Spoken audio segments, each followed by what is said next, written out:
श्री स्वामी समर्थ. तर माणूस अहंकारी आणि गर्विष्ठ का नसावा याचं उत्तम उदाहरण आपण स्वामींच्या एका कथेच्या माध्यमातून पाहूया. तर स्वामी महाराज अक्कलकोटमध्ये असताना त्यांना अनेक भक्त लोक भेटायला येत असत. एकदा 3 ज्ञानी पंडित स्वामींना भेटायला अक्कलकोटमध्ये येतात. त्यांना त्यांच्या हुशारीचा आणि ज्ञानाचा अत्यंत गर्व होता. स्वामींची कीर्ती त्यांच्या कानावर गेल्यावर त्यांच्या मनात हा कोण ढोंगे पोवा असेल म्हणून त्यांच्याशी वादविवाद करून त्यांचं पितळ उघडं करू या कारणाने स्वामींना भेटायला ते अक्कलकोट गावात येतात. अक्कलकोटमध्ये आल्यावर आपणच किती ज्ञानी आहोत व ते लोकांना पटवून द्यावे म्हणून ते लोकांना विचारू लागतात की हे कोण आहे स्वामी, हे स्वामी नाहीत, हे ढोंगे आहेत, काय केले त्यांनी, येथे राहायचे कारण काय, कोणता आहे त्यांचा मठ संप्रदाय, अशी वल्गना ते स्वामींबद्दल करू लागले.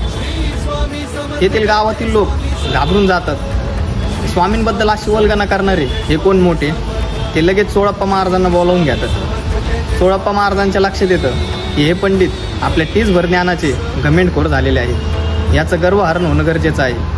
लगेच ते त्यांना स्वामींच्या समोर उभे करतात. स्वामी पहिलाच चमत्कार असा दाखवतात की ते 3 ज्ञानी पंडित क्षणाचाही विलंब न करता स्वामींच्या चरणी नतमस्तक होतात आणि आपल्या अहंकाराचा स्वाहा करतात. तर सांगायचं तात्पर्य एवढंच, कधीच कोणत्या गोष्टीचा गर्व नसावा. शेवटी गर्वाचं घरे खालीच असतं. श्री स्वामी समर्थ.